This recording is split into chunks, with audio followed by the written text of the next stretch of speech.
So you've done your foundation work. You've worked from the ball or the pedestal. Your dog is comfortable with hitting you with all 4 feet, jumping and getting that toy. So now we're going to move to, in my opinion, is the easiest vault because you have full vision the whole time of the dog and the disc. And it's also one where your body placement's a little bit more comfortable. So there's a couple things to start with here. First one is, how far away do you set up your dog? And how high should your platform be? The platform being your leg in this scenario. So for the first thing, there's always a basic starting position for every move. Basically an ideal place where the dog needs to be set up in order to successfully complete that move. So for me and Mayhem, our basic starting position for a leg vault is about this distance. If she was a longer dog, this would be way too close. Now that may seem a little bit weird, for you to set up a dog for a vault, maybe this far away, but for a dog that has a longer body, maybe a 21 or 22 inch border collie that has a longer body, this is maybe the kind of distance they need in order to collect their body and actually be able to get up on your leg. Now, one of the most common things that we hear about leg vaults is that people get scratched up and bruised. The most common reasons for those are the basic starting position isn't correct. The dog can't actually collect their body to get all 4 feet with the space that they are given. That's the most common. The second one is the communication is not good. So basically you're not saying leg vault and showing them where it is, or if you're doing that and then when you're actually throwing it, you're not throwing it where you showed the dog that it was going to be. So basically they have to change directions on your leg. That's why you're going to get scratched. So there's 2 quick things you could do up front just to make sure that you prevent as much of that as possible. The first one is finding the perfect basic starting position for your dog and always making sure you're setting them up there. And the second one is when you pose and cue vault, that when you do your low high, that it's in the same spot and that your dog is actually waiting for low high before they go. If they go when you say vault, your throw is going to be late and they're going to scratch your leg. All right, so let's do this a couple times with Mayhem. So I'm going to get into my basic starting position. I'm going to cue vault, low high and go. Very nice. Good job, buddy. Let's do that one more time. Hey, sit. Thank you. Can you sit? Thank you. So I'm going to get back into my basic starting position. I'm going to say vault. Now notice I could say vault and show where it is. I don't have to have my leg up in the air that whole time. For me, I don't get into vault placement until it's time to actually do the throw in most scenarios, because I don't want to sit here with my leg balancing in my air wobbling around while I'm trying to wait for everything to be perfect for my throw. I can cue it really early. I can show her where the vault throw is going to be. And then when I do my low high, I put my leg in place and that shows her the obstacle. Vault. That was much better.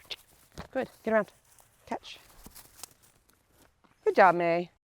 So that's how I do a leg vault, but there are different variations and heights available, like I mentioned before. So for me and Mayhem, it's just fine for me to hold my leg out like this, and this is an appropriate jumping height for her. But for one of my smaller dogs, Splash, I can get down into this motion. I'm not all the way down, but I'm scrouched just a little, and I still have a nice good platform for him, but it's nice and low, so he doesn't have to have too much effort to be able to hit the platform to vault. I get a much nicer pop and a vault from him from a lower platform than if I try and stand up and do a vault. Also, if you're not sure about the balance, this is a really stable position. You have both of your feet on the ground and you're still giving your dog a really nice platform. This is also a good idea if you have a larger dog that's vaulting and you're not sure if you can keep your leg stable. You could prop your leg against your knee, or you can go down into this position if you want to stay higher. Just lean back to give them a little bit of a higher platform here, and they can vault off of this. Another important variation of the leg vault is the reverse vault. So that's basically when a dog is, instead of going straight across the plane of a handler's body, they are doing a rebounding motion. Now, you can teach this rebounding motion several different ways. You could teach it on the ball that we worked on earlier, where you have the dog hit the ball and then come off and get the toy.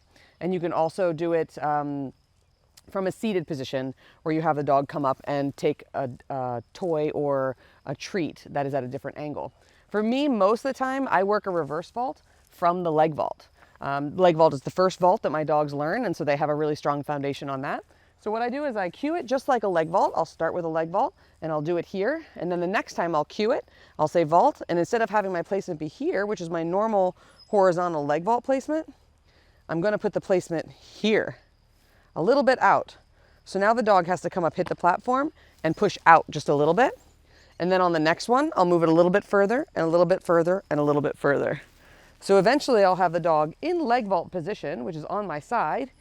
I'll turn just a little bit towards them and I'll push the disc out that way. Now you notice when I pose the disc out this way, the dog is looking up and back, but she still needs to have an understanding that she needs to hit my body first instead of just doing a flip. So that's why I always base it off of a vault first, so that there isn't any confusion for the dog. When it's actually in reverse vault position, she knows she has to hit me first. I also have a different cue for this. I call it rebound. You can call it whatever you'd like, of course, but my dogs know that it's a vault with a push off versus just a straight linear vault. So I can show you a couple of examples of a reverse vault. Rebound. Good job. Come here. Good. Rebound. Good job. Catch. Good job. Ready? Scoot.